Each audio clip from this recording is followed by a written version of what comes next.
Well, welcome back, everybody. This is the last episode of the Brawl stuff that I have. This is your host, FJ406, and if you can't tell by the title, I'm gonna be showing off the masterpieces, the experiences of the past adventures of Smash combatants. Basically, it's kind of like an advertisement for Nintendo games on the back from the Wii Shop channel. You know, before the Nintendo eShop was a thing. What they have here is trial versions of all the games, of numerous games they want to show you. The new ones, the ones that are highlighted new, are ones I had to unlock. Which, yeah. I had to unlock these. The trial ends when the time limit runs out. You can also use Home to quit playing. Use Home to view trial version operation guides. In trial versions, you cannot create or save data. So, you leave Smash Bros. Brawl to play a trial version of a game from the past. As you can see, this one is 30 seconds. So, now, all I get is this. Hey, who remembers this from Donkey Kong 64? Or is it just me? Either way, you get to experience the fun in a short burst to see if you can speedrun parts of the game. Yeah, I beat the stage, bitch! This is the NES version, by the way. It skips the conveyor belt stage, which would be the second stage, the arcade version. 75 meters that I just did would be the second stage, the NES version. And when the trials ends, it's like, oh, well, yeah, I have to go back to Brawl. Well, that game's really short, so 30-second trial is understandable. But yeah, this feels like one of those, it feels like a script, excuse me, feels like a skinned-down version of the, feels like a skinned-down version of the Game Gear things I did for the end of Sonic Adventure DX. So yeah, you can see that. Ooh! Ice Climber for 40 seconds! This is a game where the Ice Climbers debuted from. Nobody probably remembers me playing this in NES Remix, but... well, Ice Climber is a game I kind of wish could come back. Like, if they released a sequel to this game, I wouldn't be mad. Ah! In fact, I'd be kind of thrilled. It'd be nice to see what new things you could do with these characters. While the game's simple, a little hard to control, it is fun. I've shown my frustrations to this game on NES Remix 1 if you want to check that out. Bonus stage! Oh god! You die in the bonus stage, you basically don't get to do the bonus stage anymore. You get eggplants to get to a bird to complete the bonus stage for even more points. That's how that game works. Fun, right? I really wish we had another thing like that, you know. It's another good platforming game, even if it's still 2D. Like a new HD-fied version of Ice Climber would be awesome. Oh, and of course there's Super Mario Brothers. Hey, who knows what Super Mario Brothers is? Everybody? Yeah, I figured. The original NES game that changed gaming forever. Let's see how much I can speedrun. How much I remember. Well, at least it's better than having to run all the way to the fricking from right to left like I had to for Super Luigi Brothers back on NES Remix 2. Oh, God. That was horrifying. Oh, man. If I waited for the timer to hit the 1 second, I would have gotten an extra life from hitting the top of the flagpole. It's one of those weird little things you have to do for secrets. This game, despite how old it is, it's still got plenty of secrets that even I don't fully know about. People learned freaking new speedrun tactics like just a couple years ago. Like, there's just so much to this game. It's a game that's been around forever, and we're still learning about it. It really is amazing. Is how much fun the original Super Mario Bros. Is. 1 minute is really not enough to experience that game, but well, I guess if you get the general feel, it's fine. Still would have wished there was a little more, damn it. I guess after this, I'll show you how to unlock the ones that are hidden. The ones that had the new over them. The original Legend of Zelda. Ooh. They give you 2 minutes for this one because this is a big frickin' game, and I happen to suck at this Zelda. While I've done Skyward Sword and Wind Waker for the channel, Well, originals like this I'm not good at. It's dangerous to go alone. Take this. Thanks for your dick, old man. Now let me get the fuck out of here. I'm not the biggest fan of a lot of the top-down Zeldas, like... I mean, yeah, I can understand this one was, you know, the first. Still, a very freaking inspirational game. Like, we've had a couple games like this. It was not this well done before Zelda did it.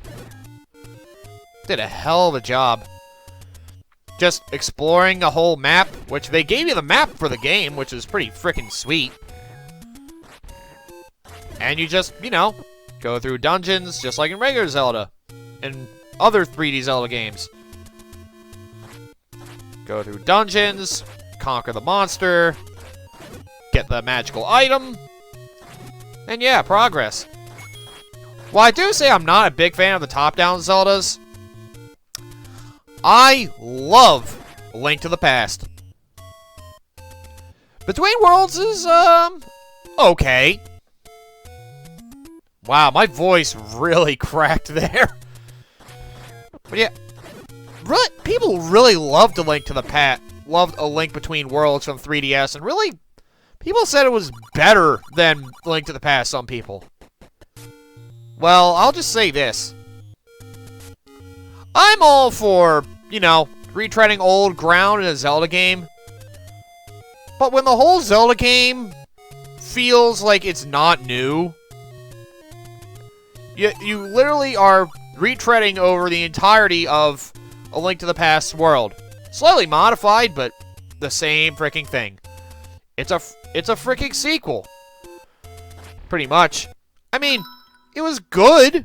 Don't get me wrong, it was a good game. It's just, I feel like it's overrated. Link to the Past, however, is probably my 4th favorite Zelda. If there's one top-down Zelda game you want to play, it's Link to the Past. Not Link Between Worlds, Link to the Past. Like, yeah, I guess Link Between Worlds is easier. I never even died in that one, not even on hard mode. Now for a hard game, Kid Icarus. I was only ever able to beat this because I had it on the 3DS Virtual Console, only because those that pre-ordered Kid Icarus Uprising or got it early or whatever, they got a download code to download a 3D Classic version of Kid Icarus for free. And it had its restore points and all that, so it was easier to go through for gamers that aren't used to the old style and suck at these games. It's not really hard, but it's very tedious. Another game I've done an NES Remix. That was NES Remix 2, right? Yeah, I believe it was. Yeah. So this one has been good. It's a shame we don't have more Kid Icarus games, but you know, we got 3 out of them. Who knows if there'll be a 4th? I just know I enjoyed the ones that we got. It's just a standard platformer. Feels like a blend of Metroid and Mario, I guess? Either way, I feel like it was a pretty good game. I mean, Uprising was freaking amazing. I never played the second Kid Icarus game, but I imagine that one is probably pretty good too. But still, Uprising freaking took Pit to a whole new level. For those of you that don't know somehow, that was done by Sakurai, who also did Smash Brothers. So there you go. Which is why we'll probably never get another Kid Icarus game, I mean. Because freaking we need more people want to work on it. Another unlockable, the original FZero on the Super Nintendo. Oh yeah, by the way, if you didn't notice at the bottom, they show you the controllers you can use to play the games. The NES ones can all be done with the Wii Remote as well. For the Super Nintendo ones, you need a classic or GameCube controller. So, FZero! Oh boy. Oh, I have to hold B, right. So the original FZero. I am not good at this one at all. It's a very fun game. a pretty good launch title for the Super Nintendo. While all the future iterations of F-Zero improved, that's not to say the original one's bad. The original one's still pretty fun. It's just, you know, if you've played X or GX, which I say both are very good. Wow, I didn't get to finish a lap. That was dick eating. But yeah, F-Zero. We need more of those games, but they're not going to give them to us because they're freaking dicks. They're fucking dicks. Nintendo doesn't want another F-Zero. They're such jerks. Super Mario World. OG. The Mario launch title for the Super Nintendo. What is a lot of times questioned as the best Mario game of all time, whether 2D or overall. For me, however, you know where I put it? I put it freaking, I lost my train of thought again, because I'm fucking up horribly. The debut of Yoshi! Oh!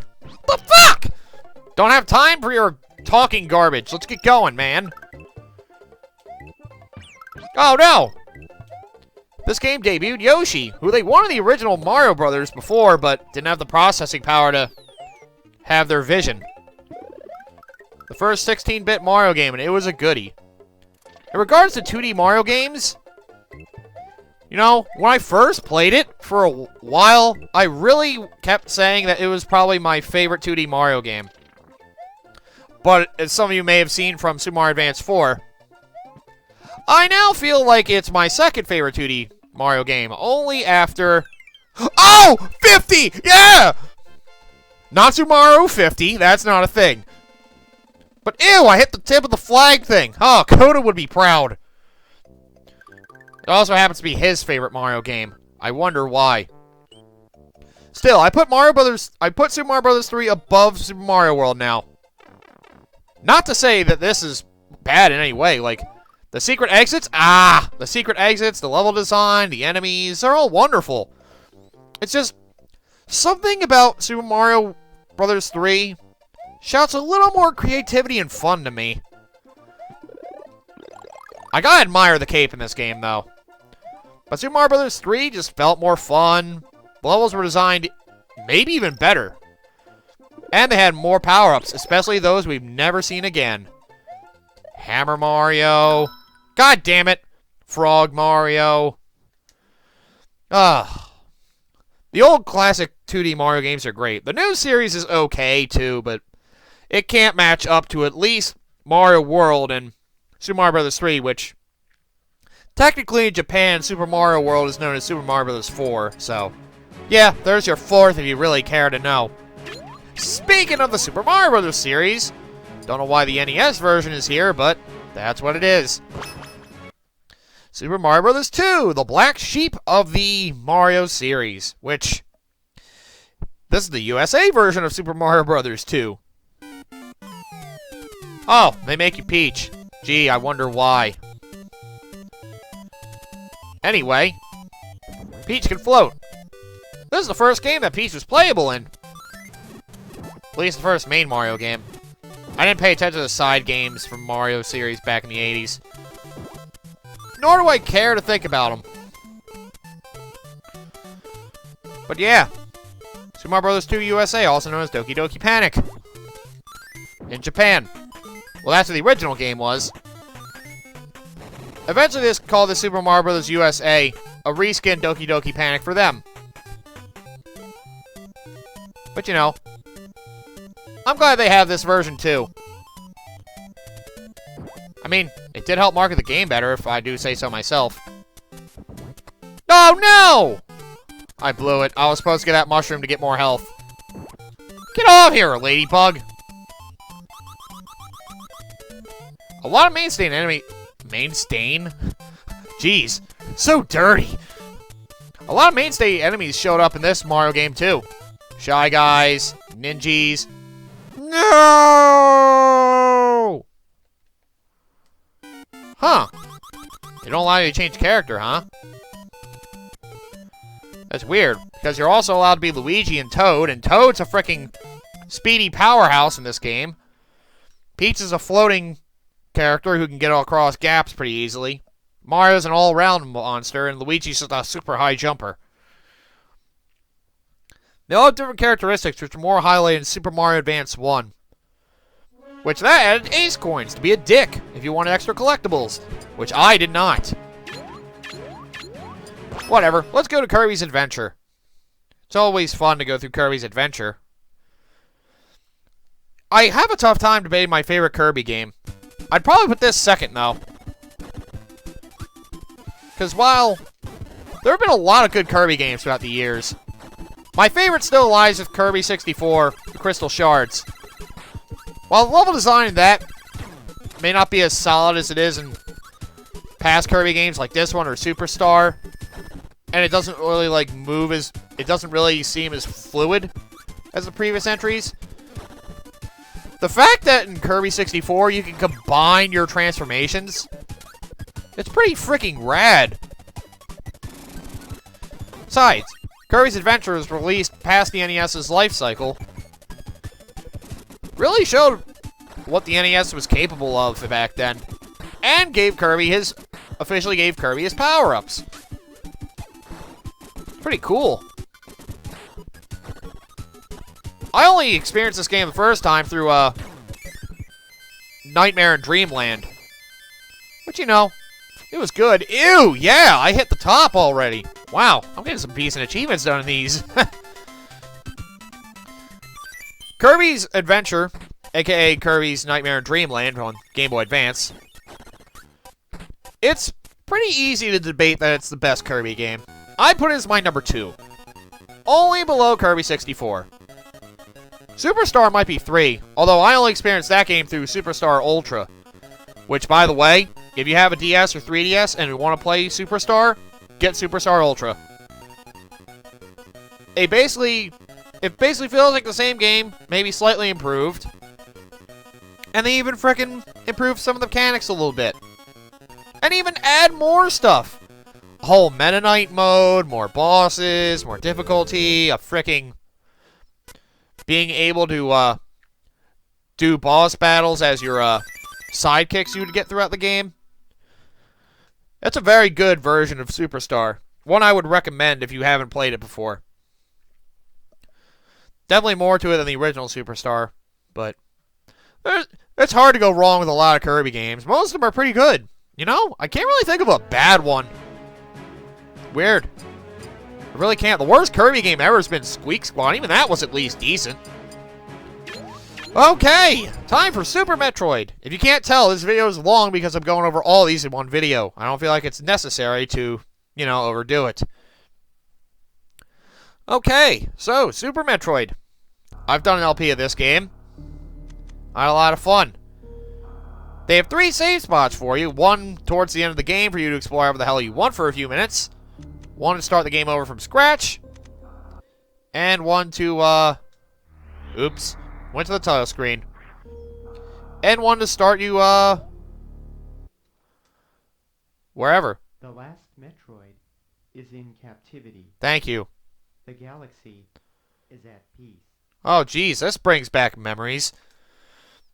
This is one of the first games I did on my capture device way back when. I don't think my playthrough was really that good. I kept screwing up. Still, if there's a Metroid game that you need to play, it's this one.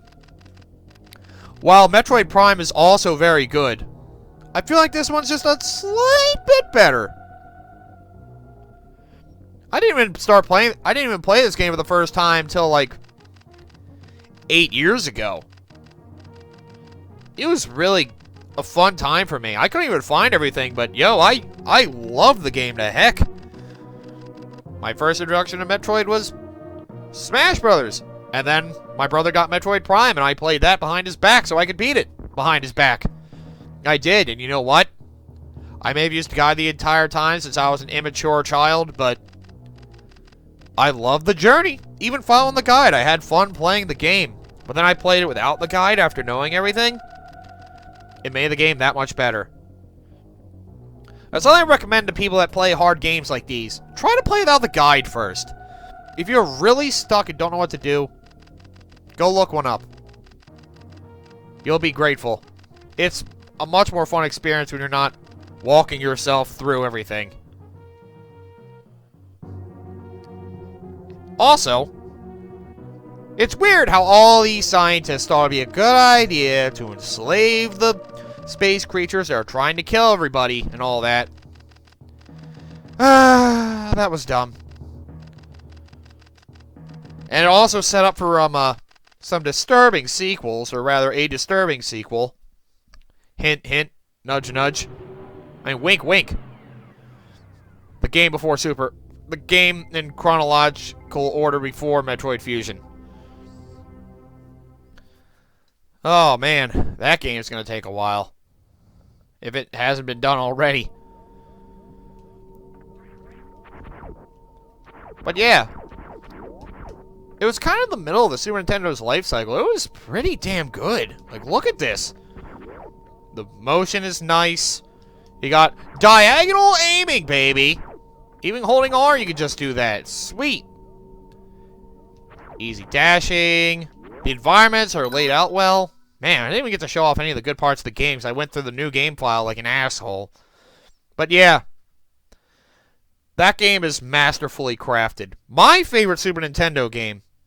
Link to the Past is great. Super Mario World is great. Chrono Trigger, Final Fantasy VI, all those are great. But my favorite is Super Metroid. That console was so great. Now for the Nintendo 64 trials. I could go over the other files, but one just has you start off fighting Ridley immediately there. And the other one's just exploring a random part of the planet. With all the bosses gone, you can't really do much, but hey, it's fun. I guess you can do the murder beam glitch if you really wanted to. You'd probably crash it, though. Okay, anyway, it's time to go to the Nintendo 64 trials. The first one is Star Fox 64. As good as Star Fox Zero was, I mean, I just feel a strong attachment to this one. Star Fox 64 will always be my favorite. There's so much to like about this. Nordper went over it with us at Lazy Dreamers. We did a speed run like last year. That was a fun time. I mean, I kind of questioned it being a speed run, but, you know, I can't really go against them. It is kind of hard to speed run this game when it's on rails. I mean, speed running it can definitely be done if you boost all the time, but it's whatever. I'm definitely not going to knock him for it. There's not a bogey on his tail now. Oh, there is. What an asshole. I thought they had me. One of the first games with pretty decent voice acting. I mean, the way the lines are spoken aren't great, but you know, the cheesiness of it just, it feels good. While it's not as memorable on 3DS, it's still pretty good on 3DS, so if you can get Star Fox 64 3D, feel free. Everybody stay alert. Yeah, stay alert, Peppy, whatever. We'll get to go through an entire level in this whole thing, maybe. Oh, nice. Like, it really is a great on-rail shooter. Then again, I'm not much of a shooter guy myself. By which I mean, like, shoot 'em up. Ah! Oh. I keep forgetting how the controls work in this game. I'm an asshole. But yeah.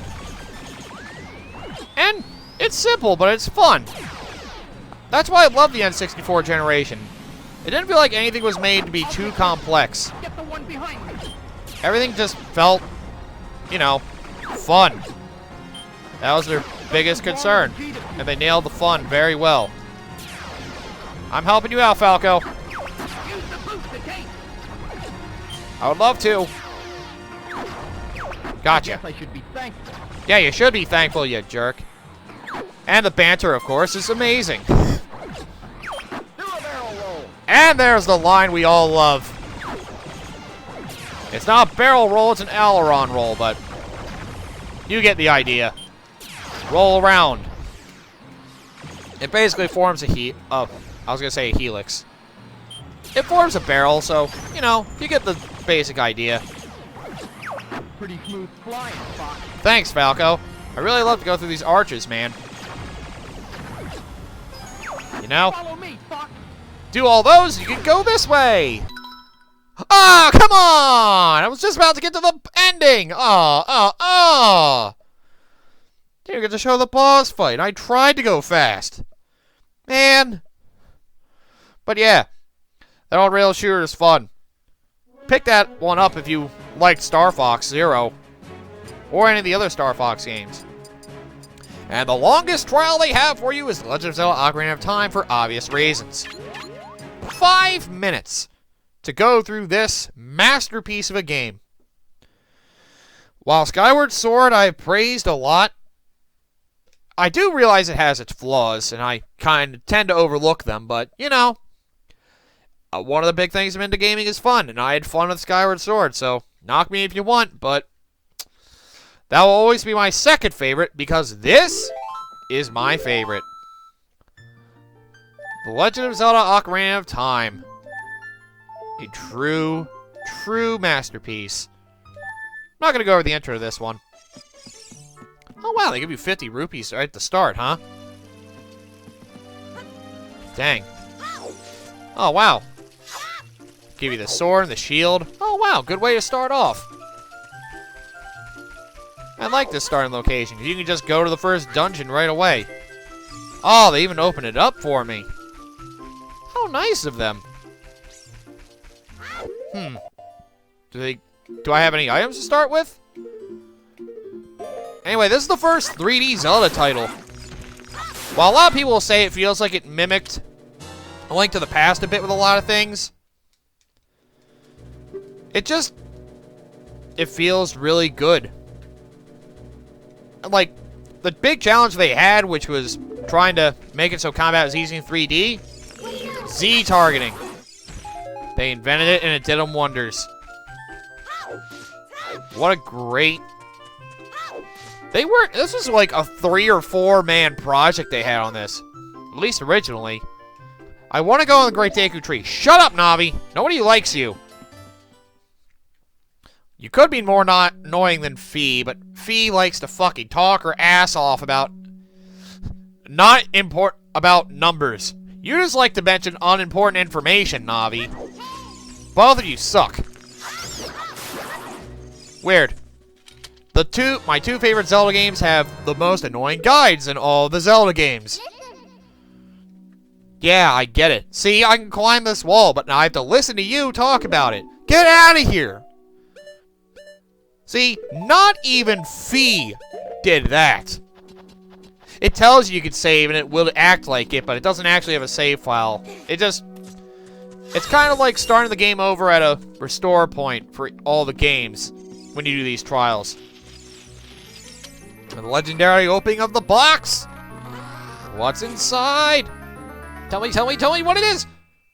It's a dungeon map. I love me a dungeon map. And the pacing for this 3D Zelda game, I could open a door, Navi, shut up! The pacing for this 3D Zelda game was really good compared to the others. Skyward Sword had kind of a slow start because it was making you deal with having to learn to use the bird, and you had to get your sword later and all that. Twilight Princess, though, had the worst pacing. The difficulty felt like it jumped every now and then. And, well, the very beginning of Twilight Princess is the worst beginning to any Zelda game.